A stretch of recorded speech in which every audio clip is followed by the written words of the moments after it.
everyone, and welcome to New Trials the Podcast. I'm Preya. And I'm Melanie. The New Trials of Captor Sakura, Syaoran, and Friends is a popular ongoing fanfic by Wishluv, and it's based off of Clam's card Captor Sakura.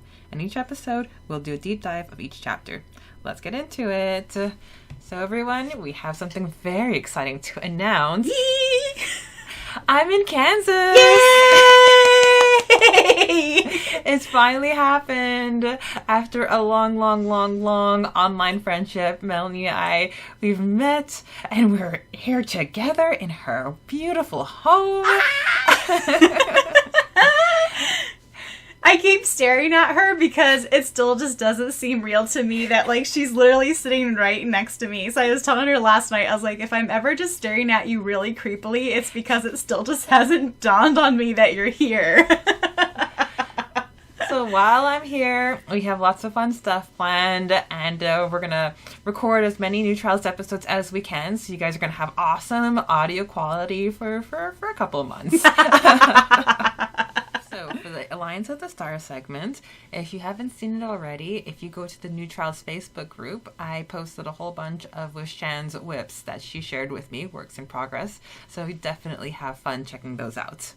Oh, and they're so beautiful. Okay, so before we get into the chapter, my question to you, Melanie, is any memorable Valentine's Day experiences? Oh, man. Let's see.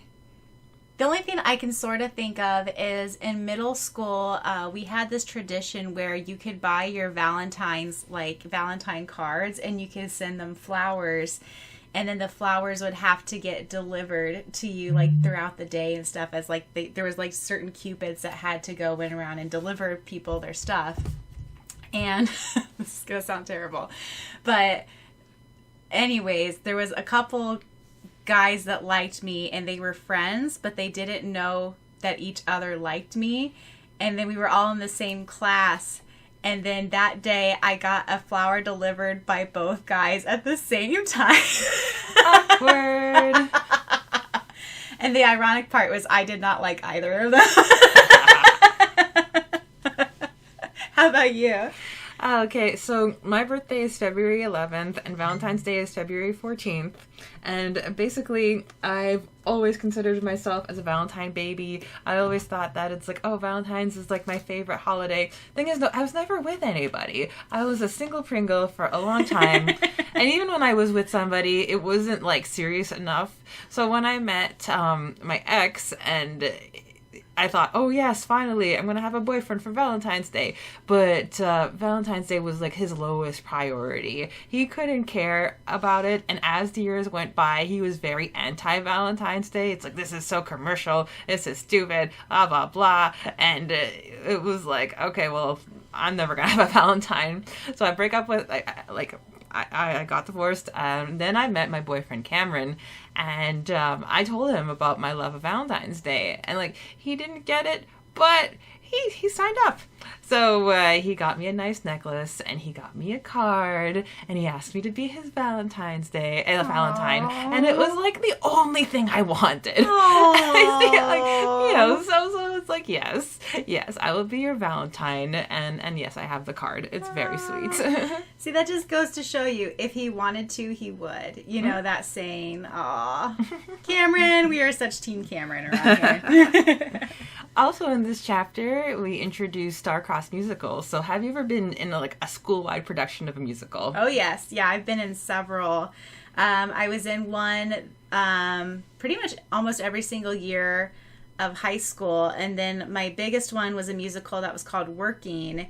And I was the waitress. And I had like this whole big musical production, or song rather, that was just my character. And yeah, I always loved musicals. And we actually did a Romeo and Juliet, but it was a play, but it was not the actual play of Romeo and Juliet. It was kind of this like country spin-off of Romeo and Juliet, and the whole concept was like we were this small little country town putting on Romeo and Juliet. So when I talked to my character, I had to go, but soft through yonder window breaks, Juliet is the east and I am the sun. Romeo, Romeo, wherefore art thou, Romeo? And we were supposed to be like really bad actors too. And so, we would, and then like the whole play was like crumbling and falling apart. It was so much fun though. And yeah, how about you? Were you ever in like a musical? Wow. So in elementary school, and when I was in grade 5, there was a school production of Robin Hood. And it was pretty cool because it's like anybody could participate. Like, I think like from grades like 3 to 6. And you could be part of the cast, you could be a dancer, you could be part of the choir. So I auditioned, I got into the choir. And what's funny is that like I was there for every single rehearsal, but the choir was parallel to the stage. So I've heard the show many times, never seen it once. Oh!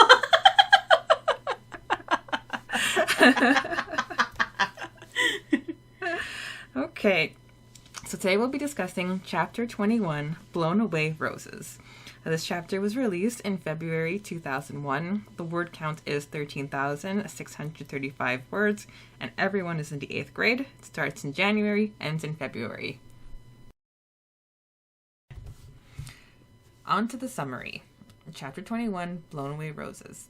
The news of a musical titled Star-Crossed made the students at Seiju High buzz with excitement. When Takashi launched into a story of how Star-Crossed was a play about astronomy, Tomoyo let everyone know that it was a story about 2 feuding families who were after the 5 treasures of Verona: the ring, the necklace, the earrings, the sword, and the mirror. The children, Romeo and Juliet, were raised to go after the treasures and to hate the enemy. When they connected with each other at a masquerade, they became confused with their feelings after they learned one another's identities. The coveted role was Rosaline, the girl who Romeo likes in the beginning. Syaoran and Sakura made a bet that they would get a part in the musical and secretly go to Tomoyo for help. On Valentine's Day, the girls think about who they would like to give their chocolates and rose to, as well as what they hope to receive on White Day in return. Chihiro was angry when she recalled Takashi's boiled egg the previous year, and lost her temper when he listed this year's chocolate and flour requirements. The Angels of New York ad Sakura and Syaoran modeled for came out in a way that their classmates didn't recognize them, even with the similarities. Sakura decided to give her chocolates to Syaoran, but when she helped Aaron pick up his chocolates after bumping into him, Syaoran misinterpreted the scene and quickly walked away, feeling hurt and confused, but kept a casual exterior when wishing her luck for the auditions. When Syaoran auditioned, he sang "It's So Hard to Say Goodbye to Yesterday." Both he and Sakura remember the times they shared. For the dance portion, he fell back on martial arts moves to fast music. Melanie had the strongest audition among the girls. Erika sabotaged Sakura's chance to audition by spilling Coke on her, so she never got to try out for Rosaline. Later, when Sakura was about to give Syaoran her chocolate, she witnessed him receiving Erika's chocolate. She ran, threw her rose in the wind, and found Aaron, who told her she could do better. He gave her a white rose, and after she pricked herself, she noticed that the blood was the same color as Aaron's earring. While looking for Sakura to tell her that the bet was off, Syaoran caught a rose that fell from the sky. When the roles came out, Erika got the part of Rosaline, and Melanie was disappointed until she realized she was Juliet. Syaoran was Romeo, Aaron, Erika, Chihiro, and Takashi received important roles as well. It took a little time, but Sakura found her place in the production, giving help to everyone who needed it, from helping with lines, songs, supporting the actors, to coaching and fencing, and even giving Takashi advice on how not to make Chihiro angry with him. Her role was greatly appreciated by everyone. Well, I love that Tomoyo is the assistant director. It is the perfect fit for her. Yeah, because when it's first mentioned it's going to be a musical, I think all of us had the same thought when we first read the chapter of, oh, well, Tomoyo is going to be the star. She's a behind the scenes. She gets more work done behind the scenes than anybody ever could. So yeah, and after winning Young Directors contest, it's just like a shoo-in. Oh, 100%. Yeah, I didn't even think about that. So when there was that line about no one can talk about anything but Star-Crossed, that actually reminded me of a couple of months ago when I invited my coworkers to a Spice Girls cover band. And that was all we could talk about all week. Every time we saw each other, we're like, if you want to be in my lover. Gotta get with my friend. That's all we did all week. So when Wish-chan writes that nobody can talk about anything else but Star-Crossed, it's like, yeah, been there. And it's like, I know what it's like to be so excited about something that you can't talk about anything else. Oh my god. Also, I'm going to apologize for my voice in the audio chapter because I was on a deadline to record these chapters to try to get them done, and I was under the weather. So if my voice sounds a little gravelly during it, I apologize. No one can probably tell the difference except for me, but yeah, if I sound a little weird, it's because I was sick. Honestly, I got first dibs of those audio chapters, and I didn't hear anything off. Oh, good. So we get a summary of Star-Crossed, and basically it's Romeo and Juliet with a 5-horse treasure twist. Were you surprised that Rosaline was the coveted role? Yes, I was going to mention that because in the play, like, Rosaline is maybe in one scene, and that's it. She's at the party, and that's the whole reason Romeo goes to the party in the first place is to try to see and dance with Rosaline. So, but I kind of see what Wish-chan was doing there a little bit, but yeah, it is kind of surprising. But then, like, on the other hand, if you're Juliet, you've got, like, way more work on your plate. True. And I mean, I could kind of see the middle school appeal of you want to be the most beautiful character, yes. You know, and Juliet was more so like the tomboy. So, I mean, it does kind of make sense, like trying to put myself back in my shoes of being a middle schooler, that I could see why that would be the more coveted. We have another Sakura and Syaoran bet, which drives them to the audition, and then Syaoran, I loved it when he was just swallowing his pride, and he's like, Tomoyo, I need your help. So cute. Okay, so we have a New Trials continuity error, but maybe we can explain that away. So Sonomi is the one who greets Syaoran at the door, and then she gushes over him, and she doesn't remember why he's familiar. But in chapter 15, Hang a Shining Star, we have a scene where she puts 2 and 2 together, and she realizes he's Riren's son. So is this Wish-chan's mistake, or is this like Lee Clan magic coming into play? Well, I think, doesn't Tomeo mention, or not Tomeo, I feel like it's mentioned somewhere that Nadesco and Riren kind of altered her memory a little bit. Mm-hmm. I don't know if it's this chapter or one of the ones coming up, but I think it's mentioned. And so it might be that every now and then the magic spell kind of like breaks a little bit, and she'll have like a aha, and then all of a sudden the magic cloud will come back over her. Mm-hmm. So that's how I will interpret it. So when Syaoran was practicing with Tomeo, the scene was absolutely darling, especially like since Tomeo, she has like the upper hand. It's like she's telling him what to do, and she's calling the shots, and all he can do is like listen. So cute. So like Syaoran, he's good at so many things, but it's fun to see him bad at something. And even though he does end up getting the lead. This chapter also touches on Valentine's Day, which is actually the day of the additions, and how girls are to give chocolates and a rose to the boy in hopes to receive a White Day gift 1 month later. Now, this leads into a great Chiharu and Takashi scene, where Takashi clearly makes light of the relationship, and Chiharu does not appreciate it at all, and we love a girl who knows what she deserves. Heck yes. Also, like, going off of that, I feel like this arc, too, is where Wish-chan really kind of starts to develop the side characters a little bit more, because Chiharu and Takashi definitely start to get their more scenes, especially in arc 2 together, and Rika and Terada Sensei are going to start to be more of a thing. Yeah.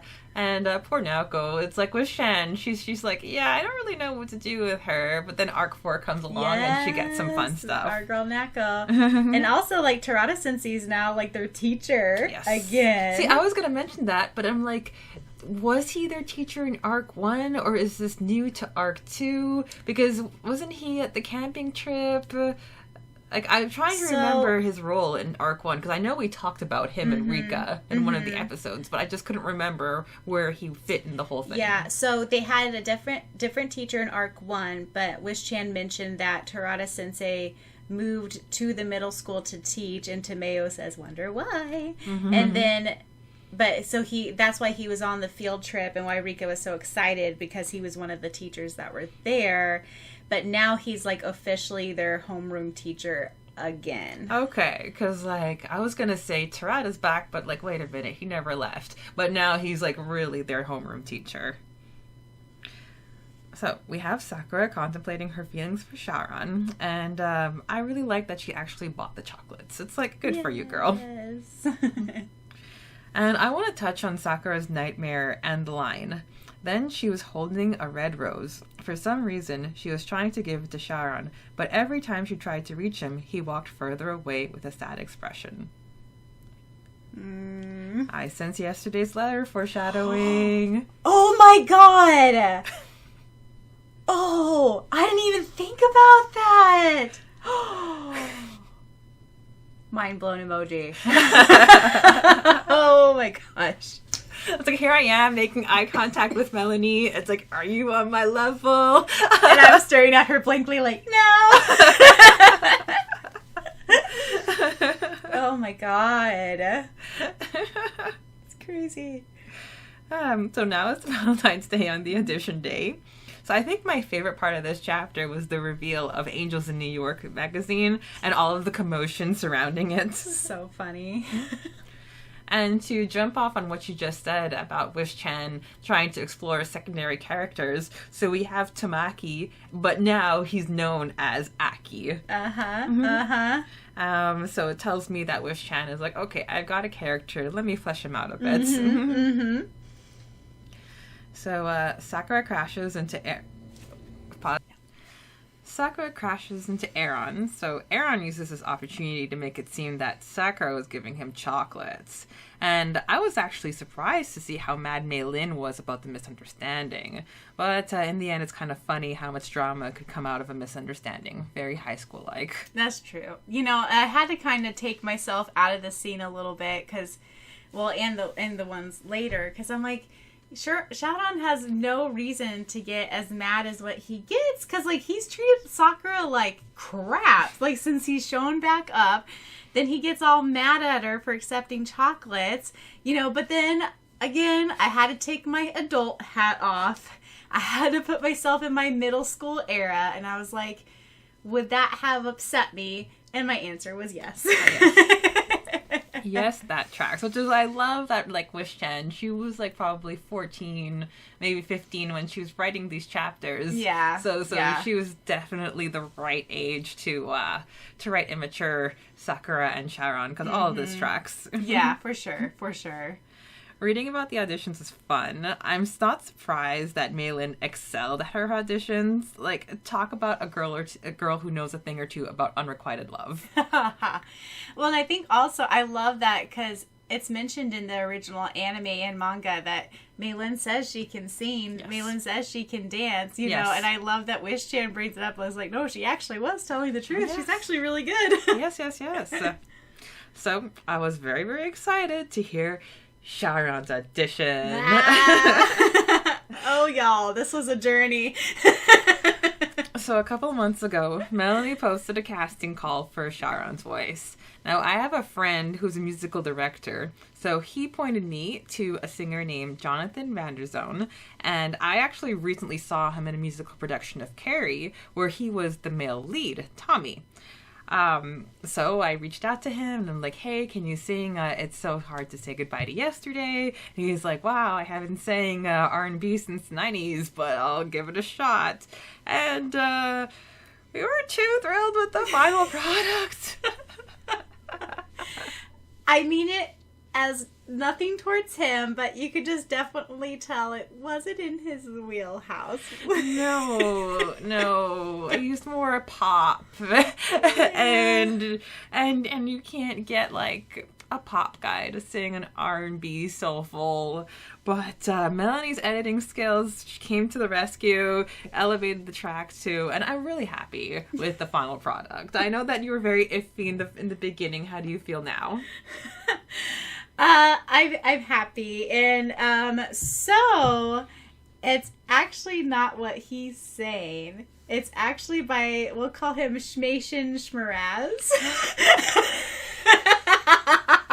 So I kind of borrowed it from Shmation Mraz, and since we fly under the radar, hopefully it's never gets noticed. Are you saying that it wasn't even him? No. And I'm like, wow, it sounds so much better. Wow, the magic of editing. Nope, it's Shmation Shmaraz. Okay, listeners, this is our secret. Nobody can know. No one tells Shmation Shmaraz. That's why, like, there's a part in the song where there's, like, a choir in the background, and I was trying to, like, cut it out as best as I could to try to make it sound like. And so, anyways, I did my best. Like, Melanie is so smart. She was able to add music to make it less awful. Oh, man.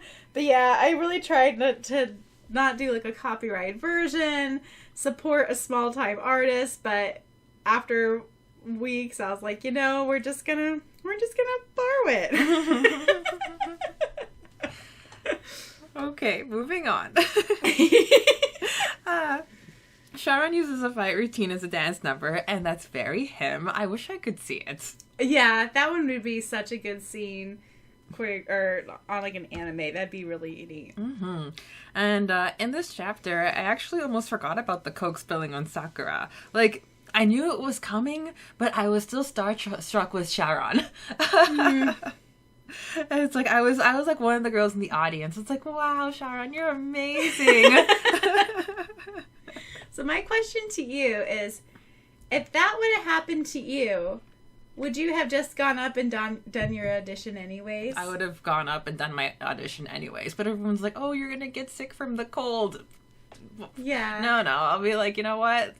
if it's my turn, let me just audition and I'll deal with this mess later. Yeah. It's not going to change anything. Yeah, I get that she was probably embarrassed, and then like and maybe it probably made her like emotional. So then she probably maybe wouldn't have had a good audition anyways because she was upset. Yeah. But I don't know. Maybe this is just me being in the musical, but like the show must go on, So I feel like it would have made her look even better to the director to just go up there and just do it anyways. I think the way that Wish-chan crafted that section, it's like she had coke spilled on her. It was cold, so you have Syaoran on one end saying it's like, oh, you have to get dried up before you get sick, and then you have Erica on the other end. It's like, oh, I have an extra uniform. Go change into it now. So when you have two different forces kind of pushing her in a direction, in a way she was kind of outnumbered, and it's like feeling miserable. You kind of you're more lenient to what people are pushing you to do. Yeah, that's true. Then we get the heartache of Sakura witnessing Erica giving Syaoran the chocolates. And I also forgot that Sakura and Aaron had that scene at the end. Yeah, I did too. I did too. It's like, I only want you to look at me. She sort of gets his wish, but not really. Oh, man.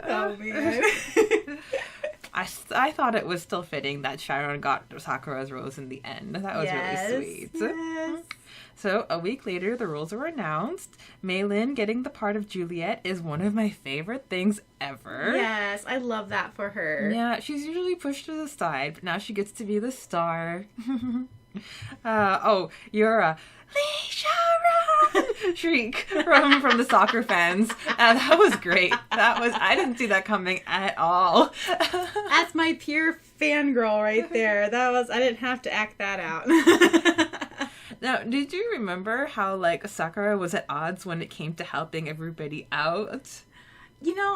I remember that it took her a while to find her foothold, but just the stuff that she did so wrong at the beginning, I did not remember that. It's like Wish-chan was not holding back any punches. It's like, take that, and that, and that, and that! Oh, poor Sakura. Yeah, I think it helped once Tomoyo made her the assistant to the assistant director, and then she was able to, like, get some direction, and just really blossom in her role, and then she just became indispensable later on, which I loved. Yes. Now we move on to Dark Forces Corner. No dark forces in this chapter, just Aaron and Erica causing heartache for SNS by just being themselves. So, time for the fan art spotlight. This drawing is by Joyce Pantaleon.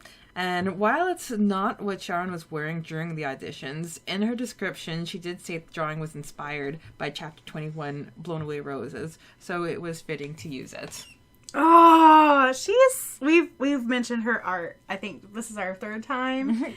Oh, she's so good. And he looks so soulful. He looks like Romeo. Oh my god, it's so good. You guys have got to look at this one. Go on the Instagram and see this one. You could just see him. He just finished singing It's So Hard to Say Goodbye to Yesterday. So good. All right, time for the author's notes. All right. So Wish-chan, sob, hee hee, poor Sakura, poor Syaoran, misunderstandings. So, there's a musical. Too bad Sakura-chan didn't get a leading role, nay. Still, as I always point out, there will be sunshine after the rain. Comments welcomed and cherished. And then also, I'd like to thank everyone who has emailed me or commented on fanfiction.net. Comments are the life and blood of writers. I really appreciate it. All of you readers made it possible for me to come this long. And this may sound scary, but the real stuff hasn't begun yet. Also, I really appreciate the person posting it up at fanfiction.net as well. Go see her fanfiction too. They are good. Spoilers! So, do you think that Sakura and Syaoran would always be split apart? Hee hee, so many bad things happen to Sakura, nay? Nothing seems to be going right for her. But, let me repeat this, I am an S&S fan. So what can that mean? So don't be too disappointed if things don't sound too bright for them now. You know, it's so funny how those words still ring true in 2023. So true. But the bad stuff hasn't even happened yet. We're still in our happy little birthday bubble right now. So the person that Wish-chan mentions in this author's notes is DigiDynasty. Yes. So DigiDynasty, she created the account back in 2000, and she uploaded until towards almost end of Arc 2. So by the time I discovered New Trials in March of, I want to say 2003, yeah, that's when I discovered New Trials. The Wish-chan posted chapters on her website, but nothing was, like the last few chapters, I think It Must Rain for There to Be a Rainbow, those were not on fanfiction.net. So that's when I reached out to her, and it's like, hey, can I put them there? And she's like, yeah, sure, here's my password. Hee, kind of weird, but okay. Like, should I really be giving my password out that easily? I trust you. You're just such a trustworthy person, Preya. So yes, this is the era of DigiDynasty posting the chapters and just spreading the story, which is really cool. Mm-hmm. And yeah, Wish-chan just she loves torturing our main characters. Mm-hmm. And you know, and Preya's mentioned this a couple times that Wish-chan will keep going, I need to remind you, I am an S&S fan, because I think all of us reading this are like, do you not like them as a couple? That's so good. Anything else you want to mention? I don't think so. You have been listening to Arc 2 of New Trials, the podcast, where it must rain for there to be a rainbow. You've been listening to New Trials, the podcast. Please be sure to check out the completed Arc 1 version of the audiobook and the podcast, which is available on YouTube. Also, please be sure to check out the Facebook fan page for Wish-chan New Trials, where a big part of our discussion happens nowadays, and where you may be highlighted for our Alliance of the Stars segment. And also, please be sure to stick around next week, where we discuss Chapter 22, No More Solitude.